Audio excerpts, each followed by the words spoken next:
자, 갑시다. 야구 보러가 고른 이슈 볼 시간입니다. 보고 이슈 시간인데요. 오늘은 그 외국인 선수에 대한 이야기를 좀 해봐야 될 것 같아서 이슈 두 가지 준비했는데, 삼성이 왼손 거포 다니엘 팔카 영입을 밝혔습니다. 지난 29일에 공식 발표됐는데요. 좌투좌타 코너 외야수 겸 1루수 팔카는 전형적인 파워히터라고 해요. 2018년 시카고 화이트삭스에서 빅리그에 데뷔를 했는데 그해 124경기에 출전해서 2할 4푼의 타율, 27홈런, 67타점을 기록했다고 합니다. 그리고 그 이듬해 주전을 빼앗기면서 30경기 출전에 그치고 주로 트리플 A에 머문 선수라고 합니다. 주로 우익수를 보는데 화려하진 않지만 안정감 있는 포구와 강한 어깨를 가졌고 1루수 경험도 많아서 상황에 따라 내외야 활용이 가능할 전망이라고 해요. 라이온즈의 미국 현지 코디네이터인 타사노가 밝힌 바로는 장타력이 매우 인상적인 파워히터로서 배트 스피드가 빠르기 때문에 KBO 리그에서는 홈런 타자로 자리매김할 가능성이 있다 라고 긍정적으로 평가를 했다고 합니다. 일단 살라디노 선수가 부상 때문에 좀 아쉽게 작별한 것 같은데, 대체 선수에 대해서 좀 어떻게 보시는지. 살라디노 선수가 막 되게 너무 안 좋고 이러지는 않았어요. 근데 아무래도 부상으로 2번 그러다 보니까 작년 대비 빠른 결정, 팀이 확실히 목표가 5강이다 라는 메시지가 확실히 이제 온 것 같아서 일단 잘한 결정이라고 보고요. 공식적인 이 선수에 대한 어떤 구체적인 얘기는 우리 또 MLB 전문 PD가 있어가지고. MLB 전문 PD.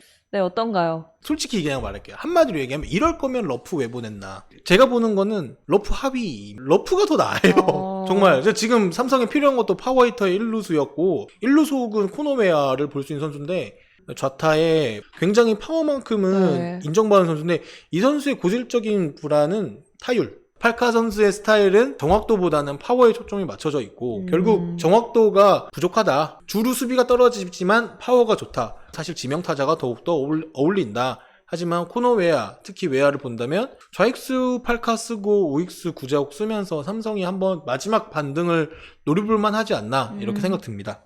어쨌거나 파워만큼은 그래도 자타공인 하는 선수의 임해는 분명한 것 같네요. 저는 이제 거의 뭐라 그럴까? 좀 도박? 이라고 봐야죠. 지금 어떤 이 팔카 선수를 픽한 것에 대해서는 도박일 가능성이 좀 높고. 근데 저희가 외국인 선수들 같은 경우에는 항상 얘기할 때마다 뚜껑을 열어봐야 한다. 맞아요. 이 얘기를 진짜 많이 하잖아요. 많이 하고 있는데 진짜 열어봐야죠.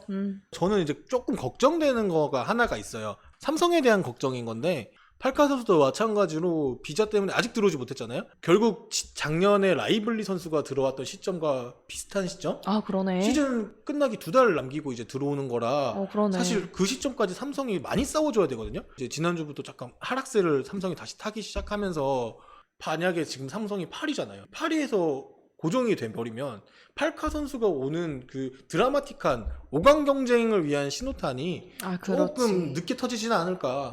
그런 걱정이 사실 있긴 있어요. 일단 서둘러서 좀 들어올 수 있고 어떻게 되는지 저희 뚜껑을 좀 열어보도록 하겠습니다. 그리고 이제 두 번째 좀 살펴볼 선수가 러셀 선수 얘기를 안 할 수 없을 것 같아요. 워낙 기대를 모았던 선수고 지난 28일 잠실 두산전에서 데뷔전을 치렀습니다. 저희가 아까 그 짤도 보기는 했지만 데뷔전부터 진짜 존재감을 좀 확실하게 뽐낸 것 같은데 4타수 2안타 2타점 1득점을 기록했고요. 아까 저희가 했던 얘기를 좀 더 해보자면, 김태형 감독이 9회 초 1사 2, 3루 상황에서 김하성 선수를 고의사구로 거르고 다음 타자인 러셀과의 승부를 택했는데, 다음날 몰라서 그랬으니까 기분 나쁘게 생각하지 말라고 전해달라라고 사과를 했고, 러셀은 김 감독님이 미안해할 필요가 없다. 나는 2타점을 올리지 않았냐라고 되게 유쾌하게 대답을 하기도 하더라고요. 근데 좀 뭐랄까, 아직 그렇게 오랜 기간을 KBO에서 뛰지는 않았지만 뭔가 적응도 되게 잘 하려고 노력하는 것 같고 그런 모습이 눈에 띄더라고요. 좀 어떻게 보셨어요, 러셀 선수는? 흔히 이제 KBO에 이제 넘어온 MLB에서 좀 활약을 했던 선수들 보면 태도나 자세 문제, 이 선수들의 마음가짐의 문제, 이런 것들이 좀 먼저 눈에 들어오기 마련인데 러셀 선수는 기사를 통해 봐도 굉장히 마음가짐이나 어떤 자세가 야구에 대한 어떤 진지한 태도나 이런 것들이 굉장히 좀 높게 평가할 만한 것 같고 그리고 저는 어쨌든 올해 키움이 좀 정규 시즌 1위로 갈 것이다라는 생각을 계속 가지고 있기 때문에 이 선수의 어떤 합류 시점이나 이런 것들도 굉장히 좋고 그리고 무난히 적응해서 진짜 그 키움에 가으려고 힘을 보탤 거다라는 생각이 드네요. 딱 그 이 선수를 보고 그냥 이 단어가 생각났어요. 형 저 매. 진짜 메이저리거잖아요. 진짜 이건 찐이야. 작년까지 찐이야. 메이저리그였으니까. 네. 스윙 돌리는 걸 보면 안정적으로 파워 있게 돌리는다. 이렇게 되게 멋있다. 타구 회전도 굉장히 좋았고, 다만 이제 러셀 선수의 한 가지 아쉬웠던 거, 콜플레이 미스, 더블 플레이 처리를 하든 뜬공 처리를 할 때 그 자기가 잡겠다고 이렇게 뜬공 처리해서 나갔다가 갑자기 시야에서 공을 잃어버린 것 같았어요. 그러면 뭐 콜 사인을 주든 해야 되는데 갑자기 떨어져서 이제 적시타가 되는 바람에 어제 점수를 한 점 주긴 했지만 역시 기대만큼 한다. 메이저리거는 메이저리거다.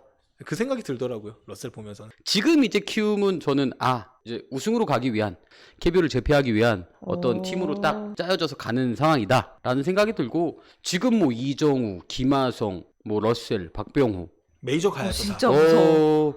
메이저 글쎄요, 갔으면 저는 좋겠어요. 진짜 무서워. 이제부터 반환점을 둔 지금부터 이 타선 굉장히 지켜봐야 됩니다. 예. 그러네요. 저는 사실 근데 좀 무서운 건 하나 있어요. 러셀 선수가 저는 단기 알바로 지금 한국행을 택했다고 생각을 하는데 만약에 정말 내년에 메이저리그 안 가고 또 계속 남겠다. 되게 이러면- 많은 키움 팬들이 종신을 아니 근데 나는 외치시더라고. 메이저리그 지금 아직 지금 몰라요. 또 코로나 지금 어떻게 될지 몰라가지고. 그러니까 근데 뭐 팀마다 뭐 확진자 소식도 근데 들려오고 지금 있고. 러셀 선수 여기서 어찌 됐건 우리나라는 아직까지 진짜 야구에 잘 전념해서 할 수 있고 그리고 내년 또 어떻게 될지 모른단 말이죠. 맞아요, 아직 그러면은 진짜 러셀 선수가 뭐 단순히 올해만 짧게 뛰고 이러진 않을 것 같아요. 예. 그러면 내년에 내년에 무서워요. 너무 무서운데? 더 오래 진짜 가는데 무섭다. 생각보다도 더 오래 갈 그럼 텐데. 얘네 좀 그러겠다. 내년부터 이런 타선으로 시즌 초반을 시작한다고? 그쵸. 와. 그리고 뭐 최원태 이승호 선수가 본 컨디션 다시 찾으면 이 선수들이 또 그러니까 몰라. 못한 선수들이 아니라 올 시즌 조금 이제 기복이 부침이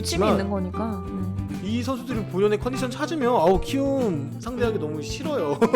다들 단기 알바가 장기 체류로 바뀌면 아, 섭섭해진다고. 그렇죠. 단기 알바는 단기 알바로 해야죠. 편의점 한 다음에 딴 거 가야 될 거 아니에요. 알지, 그거. 단기 알바를 하다가 능력을 인정받으면 정직원 되는 거고 그런 거지. 아니 그냥 저기 벌이가 또 괜찮고 하면 더 있는 거지 뭐. 또. 그럼 그거는 아니 근데 상대팀 입장에서 경쟁사 입장에서면 지사를 차라리 뭐 어쨌거나 기대를 했던 만큼 또 그 모습을 보여주니까 더욱 더 기대가 된달까. 러셀 선수의 활약 앞으로도 지켜보도록 하겠습니다.